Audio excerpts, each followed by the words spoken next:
Hello दोस्तों, एक बार फिर से आप सभी का आपके अपने YouTube चैनल पर स्वागत है। आज के इस वीडियो में हम बात करने वाले हैं जो हमारे पास BSc first year first semester chemistry है, उसका जो पेपर है हमारे पास फंडामेंटल ऑफ केमिस्ट्री, उसी के और लेक्चर को लेकर आए हैं और हम चला रहे हैं एमसीक्यू टेस्ट सीरीज। ठीक है, मतलब कि एमसीक्यू कैसे एग्ज़ाम में आते हैं उन्हीं के बारे में हम आप सबको क्वेश्चंस करा रहे हैं और उन्हीं से रिलेटेड हम चीज़ों को भी पढ़ रहे हैं। ठीक है, तो इस वीडियो में भी हम आप सबके लिए एमसीक्यूज लेकर आए हैं। बेसिकली हम क्या बात करने वाले हैं इस वीडियो में मैं पहले ही बता देता हूँ। देखो, हम लोग बात करने वाले हैं जो हमारे पास हमारे पास पहला ही पॉइंट है। हम लोगों ने फंडामेंटल ऑफ केमिस्ट्री का जो पहला यूनिट है उसका क्या नाम है, molecular polarity and weak chemical forces. ठीक है, उसी में जो पहला यूनिट के अंतर्गत पहला टॉपिक है जिसका नाम है रेजोनेंस। बेसिकली मैं इस वीडियो में रेजोनेंस से ही क्वेश्चंस लेकर आया हूँ। ठीक है, और इस वीडियो को अगर आप लोग देख लेते हैं तो रेजोनेंस से जो भी टॉपिक्स पूछता है उन सभी टॉपिक्स को कवर कर दिया हूँ मैंने। बेसिकली 5-6 तरह के क्वेश्चंस ही बनते हैं और उन्हीं क्वेश्चंस को मैं लेकर आया हूँ। तो इस वीडियो में बेसिकली हमारा मुद्दा यही है, हमारा टॉपिक यही है कि रेजोनेंस से रिलेटेड एमसीक्यू जितने भी आते हैं उन सभी को हम पढ़ लेते हैं। ठीक है, और जिनके भी पेपर रिटन फॉर्म में होंगे उनके लिए मैं सभी तरह से तैयारी कर दिया हूँ। तो आप लोग वीडियोज को जाकर देख लीजिए, वहाँ से आपको सारी चीज़ें मिल जाएंगी। ठीक है, तो चलो अब टॉपिक को शुरू करते हैं। और अगर आप सब इस चैनल पर पहली बार आए हैं तो नीचे दिए हुए रेड बटन पर क्लिक करके ज़रूर सब्सक्राइब कर लीजिएगा और बेल आइकन को ऑल पर भी सिलेक्ट कर लीजिएगा, जिससे डेली शाम को 6 बजे आपको नोटिफिकेशन मिल जाएगा। ठीक है, और अगर आपको नोटिफिकेशन नहीं मिलता या फिर आप इन जो भी चीज़ें मैं पढ़ा रहा हूँ इन चीज़ों को अगर आप पीडीएफ के फॉर्मेट में चाहते हैं तो आप लोग टेलीग्राम से जुड़ सकते हैं, लिंक इन डिस्क्रिप्शन। ठीक है, अब चलो टॉपिक को शुरू करते हैं। देखो, हम बेसिकली मैं पहले बता देता हूँ, इस पहले क्वेश्चन को मैं पहले ही बता चुका हूँ, दूसरे को भी, तीसरे को भी, चौथे को भी। ठीक है, ये चारों क्वेश्चन मैंने पहले ही कंप्लीट कर लिया है अपने पिछले वीडियो में, तो वो अब वीडियो आप लोग जाकर आई बटन पर देख सकते हैं। और एक वीडियो मैं और डाल दूंगा रेजोनेंस का, जिससे आप लोग आई बटन पर पहले उस वीडियो को देख लेंगे तो आप लोग को यह फ़ायदा होगा कि आप लोग इसमें जो भी क्वेश्चन मैं कराऊंगा वो सभी चीज़ें आप लोग समझ जाएंगे। ठीक है, पिछले वीडियो में मैंने आप सबको बताया था कि इस जो 5वें क्वेश्चन है इसको मैं फिर से करा दूंगा। तो इस वीडियो में हम पहले इसी से ही शुरुआत करते हैं, क्योंकि इसमें जब हम लोग समझ लेंगे तो उसके बाद आगे समझना आसान हो जाता है। ठीक है, तो चलो अब आगे बात करते हैं। तो इस क्वेश्चन को हम शुरू करते हैं। ठीक है, देखो यहाँ पर हमारे पास पहला ये जो 5वां क्वेश्चन है, यानी कि इस वीडियो का पहला क्वेश्चन, वह कहता है when 2 are more than 2 compounds. ठीक है, जब 2 या 2 से अधिक कंपाउंड्स, ठीक है, हैव रखते हैं same molecular formula. Same molecular formula का मतलब क्या हुआ? सेम मॉलिक्यूलर फार्मूला का मतलब ये हुआ कि अगर मान लो ये हमारे पास है C2H6 और O, ये हमारे पास एक कोई मॉलिक्यूलर फार्मूला लिखा गया। ठीक है, लेकिन अगर इसको हम स्ट्रक्चर के तौर पर लिखना चाहें, 2 कंपाउंड्स इससे बनाते हैं, तो एक कंपाउंड में मैंने बनाया CH3, CH2 और OH। ये कंपाउंड जो है यह बहुत ही फेमस कंपाउंड है, एथिल अल्कोहल जिसको कहते हैं। और ऐसे ही वैलिड कंपाउंड्स ही बनाना है, ऐसा नहीं है कि कोई भी कंपाउंड्स आप लोग बना सकते हैं। ऐसा ही कंपाउंड बनाना है जो इस प्रकृति में पाया जाता हो और उन दोनों कंपाउंड्स के इस मॉलिक्यूलर फार्मूला जो है वो समान होने चाहिए। तो एक दूसरा मैं बना सकता हूँ, क्या बना सकता हूँ, CH3O CH3। यहाँ पर यह जो ग्रुप जोड़ा गया है वह कौन सा है, कीटोनिक ग्रुप जुड़ा है, जिसमें O और एक तरफ CH3 रहता है और दूसरी तरफ भी एल्किल ग्रुप ही रहता है, चाहे वह CH3 हो या CH2 हो, कोई फर्क नहीं पड़ता। ठीक है, मतलब CH3 हो या C2H5 हो, इससे कोई फर्क नहीं पड़ता। तो ये बन गया हमारे पास, क्या बन चुका है, कीटोन, और ये बन चुका है हमारे पास एल्कोहल। ठीक है, तो इनमें आप लोग गिन सकते हैं कि जो भी इनके स्ट्रक्चरल फार्मूला है वो समान है। लेकिन इनके जो प्रॉपर्टीज़ हैं वो ये कीटोन है, ये एल्कोहल है। इसकी जो प्रॉपर्टी है यही डिफरेंट है, क्योंकि इनका जो स्ट्रक्चर है वो डिफरेंट है एक दूसरे से। इस वजह से इनका जब स्ट्रक्चर एक दूसरे से डिफरेंट है तो इनके प्रॉपर्टीज भी डिफरेंट हो जा रहे हैं। तो इस प्रकार के आइसोमेरिज्म को हम क्या कहते हैं? इस प्रकार के आइसोमेरिज्म को हम कहते हैं स्ट्रक्चरल आइसोमेरिज्म, क्योंकि इसमें स्ट्रक्चर के डिफरेंस की वजह से इनके प्रॉपर्टीज जो हैं वो डिफरेंट हो रहे हैं। ठीक है, और ऐसा ही आप सबको आइडिया होना चाहिए कि स्टीरियो आइसोमेरिज्म क्या होता है, ऑप्टिकल आइसोमेरिज्म क्या होता है, स्ट्रक्चरल आइसोमेरिज्म क्या होता है, इन सभी चीज़ों के बारे में। ये सभी चीज़ें मैंने अपने कोर्स में सब कुछ अच्छे से बताया है। तो अगर आप लोग ज्वाइन किए हैं तो अच्छी बात है, जो भी बच्चे ज्वाइन किए थे वो बहुत ही अच्छे से पढ़े थे, और आप लोगों को अगर ज्वाइन करना है तो ज्वाइन कर सकते हैं। आप लोग टेलीग्राम पर हमें मैसेज कर सकते हैं। ठीक है, आगे बात करते हैं। देखो आगे एक बार मैं चेक कर लूँ वीडियो चल रहा है ना? हाँ चल रहा है, क्योंकि पता है इस जो मैं ये अभी क्वेश्चन कराया हूँ ना, इस क्वेश्चन में मैं कराते कराते वीडियो को रोक दिया था और मुझे ध्यान ही नहीं था कि मैंने वीडियो ऑन किया है, और उसके बाद मैंने वीडियो बना दिया पूरा। सुन के हंसी आती है सबको, क्योंकि मेरे साथ ऐसा कई बार हो चुका है। चलो कोई बात नहीं, ठीक है, अगले क्वेश्चन पर हम बात करते हैं। अगला क्वेश्चन हमारे पास है छठा क्वेश्चन।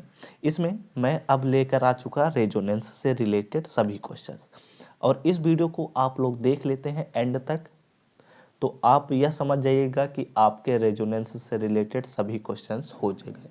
ठीक है, आपको किसी और तरह के क्वेश्चन को और किसी भी तरह के क्वेश्चन को एमसीक्यू से रिलेटेड किसी भी तरह के क्वेश्चन को शायद ही करना पड़े।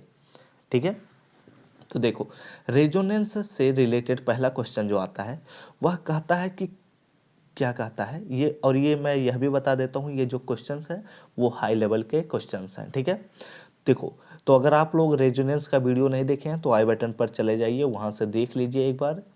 3 वीडियो मैंने बनाया है, एक रेजोनेंस एंड रेजोनेंस एनर्जी, और दूसरे में रेजोनेंस के बारे में बताया था, तीसरे में रेजोनेंस एनर्जी के बारे में बताया था। ठीक है, और इसके बाद अब आओ बात करते हैं। इसमें सबसे पहले क्वेश्चन पूछ रहा है कि resonance is also called as, resonance को हम किसी और दूसरे नाम से भी पुकारते हैं, और उसी के बारे में पूछ रहा है कि किस नाम से पुकारते हैं।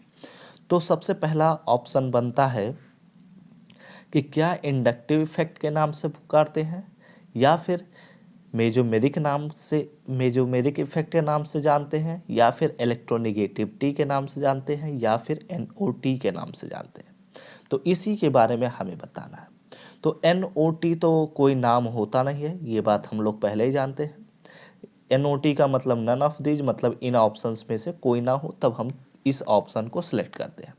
तो इंडक्टिव इफेक्ट के बारे में मैं आप सबको अच्छे से समझाया था। इंडक्टिव इफेक्ट जो है ये रेजोनेंस का कॉन्सेप्ट नहीं है, इस वजह से ये ऑप्शन गलत हो गया। ठीक है, अब जब ये ऑप्शन गलत हो गया, इस वजह से अब हम आते हैं अपने दूसरे ऑप्शन पर। दूसरा ऑप्शन जो है वह मेजोमेरिक इफेक्ट है, और मैंने जब आप सबको रेजोनेंस के बारे में पढ़ा रहा था तो मैंने आप सबको याद होगा रेड कलर के पेन से एकदम नीचे एक लाइन पॉइंट आउट करते हुए मैंने आप सबको बताया था कि resonance is also called as mesomeric effect. ठीक है, तो इस प्रकार से ये जो हमारे पास दूसरा ऑप्शन है मेजोमेरिक इफेक्ट, यही ऑप्शन जो है वो हमारे पास करेक्ट ऑप्शन है। इलेक्ट्रोनेगेटिविटी तो अलग ही कॉन्सेप्ट है, उससे रेजोनेंस का कोई भी लेना देना नहीं रहता, और ये चौथा ऑप्शन भी गलत। इस प्रकार से मेजोमेरिक इफेक्ट भी रेजोनेंस को कहते हैं। ठीक है, आगे बात करते हैं।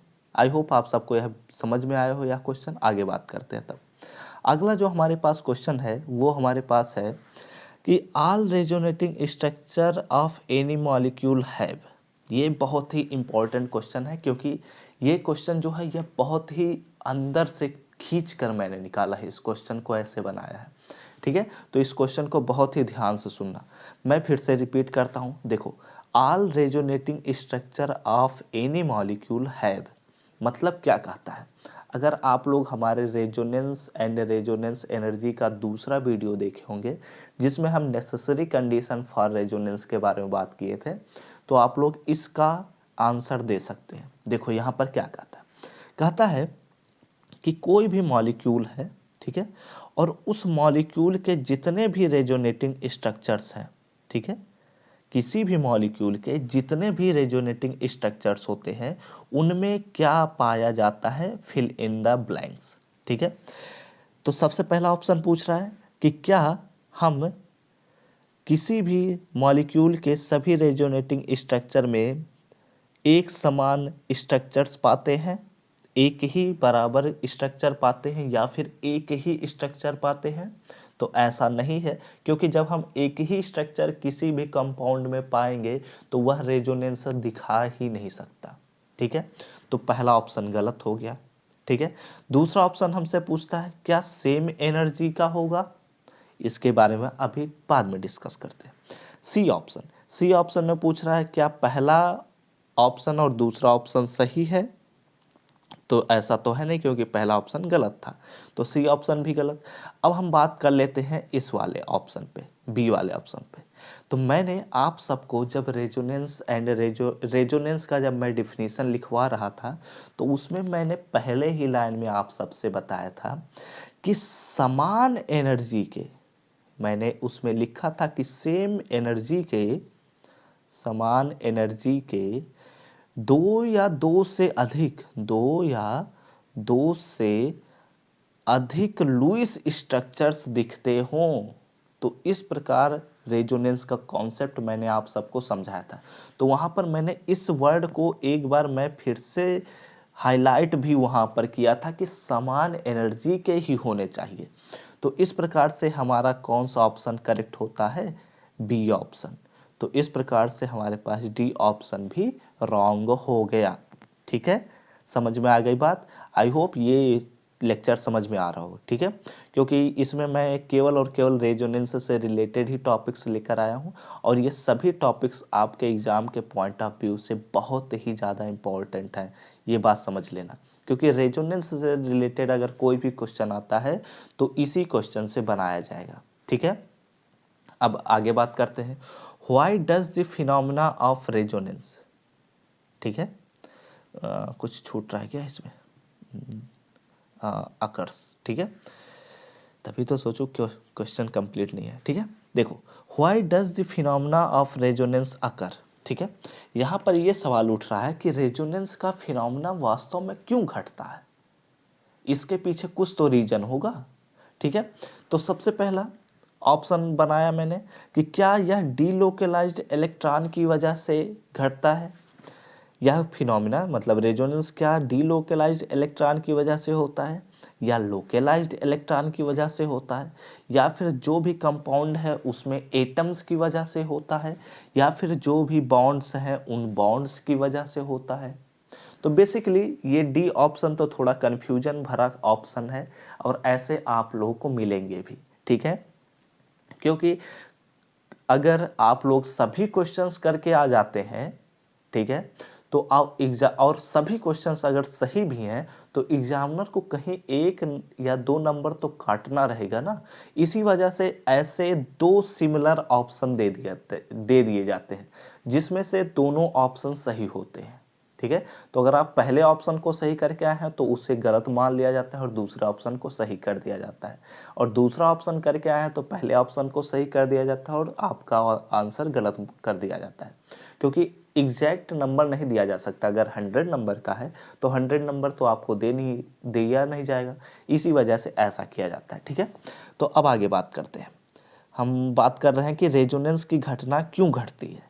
तो आप लोग अगर रेजोनेंस का घटना मैंने आप सबको वहाँ पर मैंने आपको समझाया था लोकलाइज्ड एंड डीलोकलाइज्ड इलेक्ट्रॉन के बारे में। ठीक है, वहाँ पर मैंने डिटेल में समझाया था कि डीलोकलाइज्ड इलेक्ट्रॉन क्या होता है और लोकलाइज्ड इलेक्ट्रॉन क्या होता है। ठीक है, तो यहाँ पर भी वही कॉन्सेप्ट यूज होता है, और ये शायद मैं अपने प्रीमियम कोर्स में समझाया था। हाँ, ठीक है, तो अब चलो बात कर लेते हैं। देखो रेजोनेंस की घटना, जैसे यहाँ पर मैं आप सबको रेजोनेंस में बेंजीन के बारे में ही पढ़ाया हूँ, तो बेंजीन का ही बात करेंगे हर बार। ठीक है, तो यहाँ पर जो हमारे पास ये जब एक स्ट्रक्चर से दूसरे स्ट्रक्चर में बदलता है रेजोनेंस मतलब बेंजीन, ठीक है। तो क्या होता है, ऐसे मान लो बदल गया। तो अब इस सिचुएशन में हम लोग ध्यान से देखना, ठीक है। ये जो बॉन्ड है, ठीक है, ये जो बॉन्ड का इलेक्ट्रॉन है, जब बॉन्ड बना है तो इलेक्ट्रॉन होंगे, तो क्या ये इलेक्ट्रॉन कहीं भी इधर उधर गए हैं? नहीं गए हैं। जबकि ये जो बॉन्ड के इलेक्ट्रॉन हैं वो इधर से इधर शिफ्ट हुए हैं, तभी तो जाकर यहाँ पर बॉन्ड बना हुआ है। तो इस प्रकार से जो हमारे पास दूसरा वाला बॉन्ड है, जो हमारे पास दूसरा वाला बॉन्ड है, वही हर बार रोटेट हो रहा है, ठीक है। मतलब वो अपने स्थान से दूसरे स्थान पर जा रहे हैं। तो इस प्रकार के इलेक्ट्रॉन को ही हम कहते हैं डीलोकलाइज्ड इलेक्ट्रॉन। और डीलोकलाइज्ड इलेक्ट्रॉन की वजह से ही रेजोनेंस का घटना घटित तो होता है किसी भी कंपाउंड में। आप लोग किसी भी तरह के कंपाउंड्स को उठा लीजिएगा और उसमें देख लीजिएगा, अगर डबल बॉन्ड है तभी उसमें रेजोनेंस पाया जा सकता है, अदरवाइज नहीं पाया जाएगा। किसी भी कंपाउंड को, इस दुनिया के किसी भी कंपाउंड को उठा लीजिए और अगर उसमें सिंगल बॉन्ड है तो उसमें कभी भी हो ही नहीं सकता कि उसमें रेजोनेंस का घटना पाया जाए। इसी वजह से जब भी कंपाउंड डबल बॉन्ड में होता है तो उसमें रेजोनेंस पाया जा सकता है। इसका मतलब ये नहीं है कि अगर ट्रिपल बॉन्ड पाया जा रहा है तो उसमें पक्का है रेजोनेंस पाया जाएगा, या डबल बॉन्ड पाया जा रहा है तो इसका मतलब ये नहीं है कि उसमें रेजोनेंस पाया ही जाएगा, बल्कि उसमें पाया जा सकता है, ठीक है। ये बात है, ठीक है। तो इस प्रकार से क्या हम लोगों ने समझा कि जो हमारे पास डीलोकलाइज्ड इलेक्ट्रॉन होते हैं उन्हीं की वजह से ही रेजोनेंस की घटना घटित तो होती है, ठीक है। 8वां क्वेश्चन भी कंप्लीट कर लिया हम लोगों ने, कोई छूट नहीं रहा, ठीक है। चलो आगे बात करते हैं। आगे जो हमारे पास क्वेश्चन है वो है कैनोनिकल स्ट्रक्चर को और किस नाम से जाना जाता है, ठीक है। पहला ऑप्शन प्योर स्ट्रक्चर के नाम से जाना जाता है, दूसरा ऑप्शन मॉलिक्यूलर स्ट्रक्चर के नाम से जाना जाता है, तीसरा ऑप्शन रेजोनेटिंग स्ट्रक्चर के नाम से जाना जाता है, या चौथा ऑप्शन NOT। मतलब कि ऊपर के तीनों ऑप्शन सही ना हो तो चौथे ऑप्शन को सही करेंगे, ठीक है। अब ध्यान से सुनना। वैसे तो अगर कॉमन सेंस के बारे में बात किया जाए तो यहीं से आप लोग समझ गए होंगे कि जब हम बात कर रहे हैं रेजोनेंस पर ही, किस पर बात कर रहे हैं, हम बात कर रहे हैं रेजोनेंस पर ही, ठीक है। यहाँ पर रेजोनेंस लिख दिए, ठीक है। मान लो ये रेजोनेंस है। जब हम बात कर रहे हैं कि रेजोनेंस पर ही यह टॉपिक है, यह वीडियो है, तो आप लोग आइडिया लगा ही लिए होंगे कि रेजोनेटिंग स्ट्रक्चर कहते हैं, ठीक है। लेकिन मैं आप सबको समझाता हूँ, ठीक है। डिटेल चलते हैं, क्योंकि हमारा काम स्किप करना नहीं है, हमारा काम है समझना। अगर हम समझेंगे नहीं तो आगे कभी भी नहीं बढ़ सकते, ठीक है। देखो, प्योर स्ट्रक्चर नाम से कोई भी स्ट्रक्चर होता ही नहीं है, ठीक है। तो पहला ऑप्शन वही गलत हो गया। आता है दूसरा ऑप्शन। दूसरा ऑप्शन अगर आया, पहला ऑप्शन गलत, दूसरा ऑप्शन क्या है, मॉलिक्यूलर स्ट्रक्चर, ठीक है। तो हम लोग जानते हैं कि मॉलिक्यूलर स्ट्रक्चर क्या होता है। ये हमारे पास मॉलिक्यूलर स्ट्रक्चर होता है CH3 और CH3, ठीक है। ये मतलब किसी भी कंपाउंड के स्ट्रक्चर को लिख दें तो उसे हम कहते हैं मॉलिक्यूलर स्ट्रक्चर। कैनोनिकल स्ट्रक्चर तो मॉलिक्यूलर स्ट्रक्चर से कहीं भी लेना देना ही नहीं है, ठीक है। अब आगे बात करते हैं। हमारे पास अब आप लोग अगर कॉमन सेंस पर फिर से चले जाते हैं तो वहाँ पर आप लोग सही है, रेजोनेटिंग स्ट्रक्चर ही कहेंगे। लेकिन जब मैंने आप सबको रेजोनेंस के बारे में समझाया रहा था तो उसमें मैंने आप सबको साफ साफ शब्दों में बताया था कि जब ऐसे ऐसे करके मैं 5 स्ट्रक्चर्स बनाया था बेंजीन का, ऐसे ऐसे करते हुए स्ट्रक्चर्स, ऐसे ऐसे करते हुए स्ट्रक्चर, तो जब मैंने 5 स्ट्रक्चर बताया था तो उसी के नीचे मैंने आप सबको लिखा था कॉपी में कि इसे हम कहते हैं रेजोनेटिंग स्ट्रक्चर या फिर कैनोनिकल स्ट्रक्चर, और उसके बाद वाले स्ट्रक्चर के नीचे मैंने लिखा था रेजोनेंस हाइब्रिड स्ट्रक्चर, ठीक है। तो ये रेजोनेटिंग स्ट्रक्चर जो होता है उसी को ही हम क्या कहते हैं, कैनोनिकल स्ट्रक्चर भी, ठीक है। अब अगले हम क्वेश्चन पर बात करते हैं। यह बहुत ही बेसिक सा क्वेश्चन था, बस इसके बारे में आपको याद होना चाहिए। और जो ये क्वेश्चन है ये बहुत ही ज़्यादा इम्पोर्टेंट क्वेश्चन है, और ये जो क्वेश्चन है ये बेसिकली आप सबको IIT जैम लेवल पर मिलेगा। ये 10वां क्वेश्चन जो मैं बात करने जा रहा हूँ, ठीक है। तो इस क्वेश्चन को बहुत ही बारीकी से सुनना और अच्छे से समझने की कोशिश करना, ठीक है। देखो ये जो क्वेश्चन है, वैसे मैं इसके बारे में भी आप सबको उसी वीडियो में मैंने समझा दिया था, उसमें कोई दिक्कत की बात नहीं है। लेकिन अगर उस वीडियो को अच्छे से देखे होंगे, उसमें जो मैं एक वर्ड भी बोलता हूँ ना, वो वर्ड आपके लिए कहीं ना कहीं इम्पॉर्टेंट है। इसी वजह से मैं कहता हूँ कभी भी वीडियो को स्किप भी ना करें। और उसके साथ साथ, वैसे मैं कभी कहा नहीं हूँ, लेकिन मैं इस बार कह रहा हूँ कि कभी भी मेरे वीडियोज़ को स्किप ना किया करो।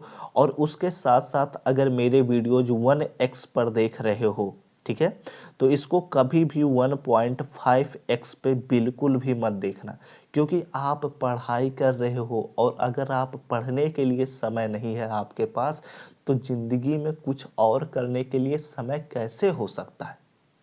आप अगर पढ़ोगे नहीं तो कभी भी आप अपने पढ़ाई के लिए जितना समय दे सकते हैं उतना समय, आप स्टूडेंट हो और आपका काम ही है पढ़ाई करना, और दिन में 24 घंटे होते हैं, आपको हर समय पढ़ाई ही चाहिए, कुछ और नहीं, ठीक है।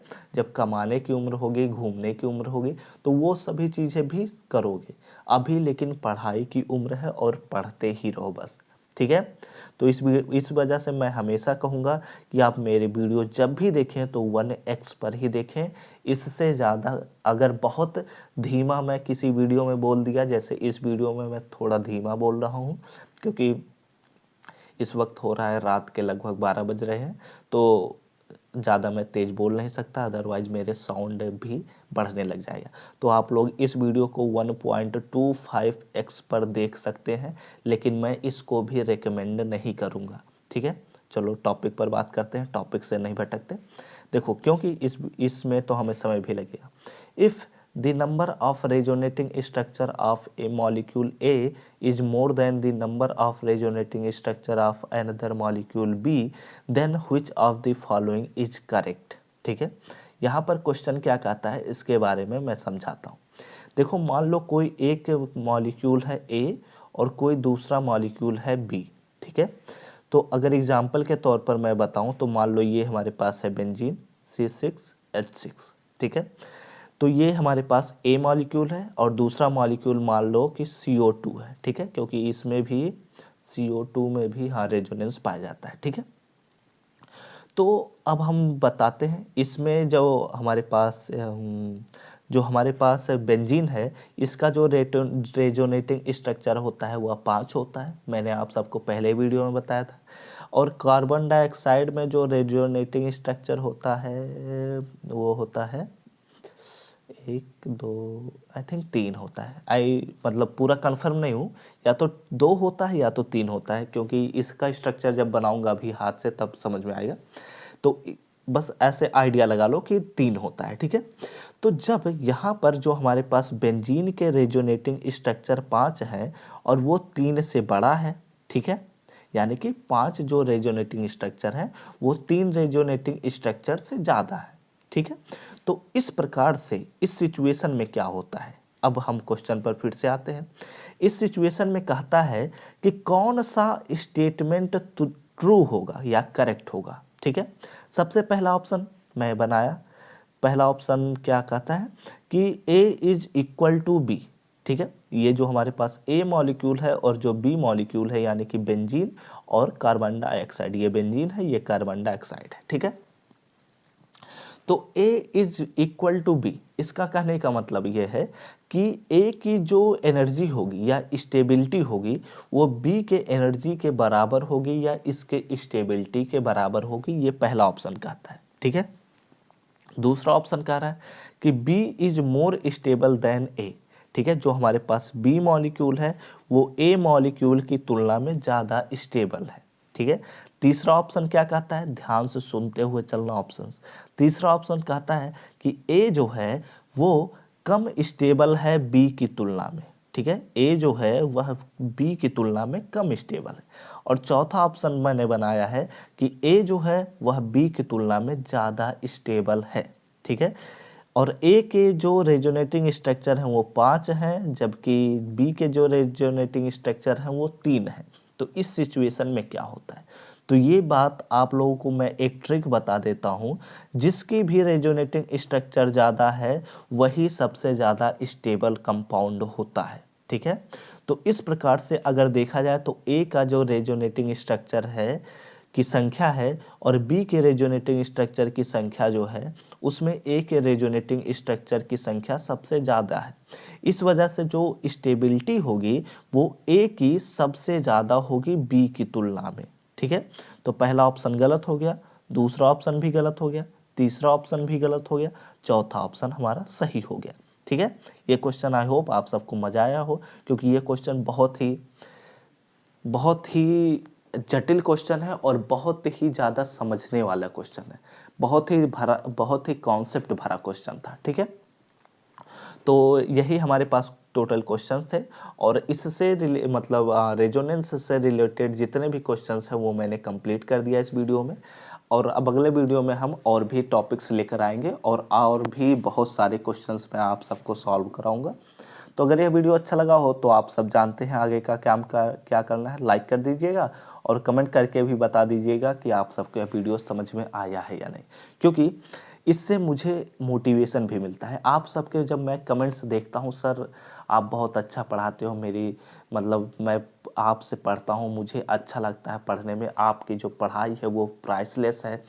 मैं ये सभी जब कमेंट्स, मैं ऐसा कोई कमेंट्स नहीं होता जो मैं ना पढ़ता हूँ। मैं हर कमेंट्स आप सबका पढ़ता हूँ, बस मैं थोड़ा रिप्लाई किसी किसी का कर देता हूँ, किसी किसी का नहीं करता हूँ, लेकिन मैं हर कमेंट पढ़ता हूँ और मुझे बहुत ही अच्छा लगता है। जब कमेंट मैं पढ़ता हूँ तो मुझे भी वीडियो बनाने का और अच्छा से मन करता है। मैं सोचता हूँ आज अगर ऐसा कमेंट आया है तो मैं अगले दिन और अच्छा बनाऊँगा तो और अच्छा कमेंट आएगा।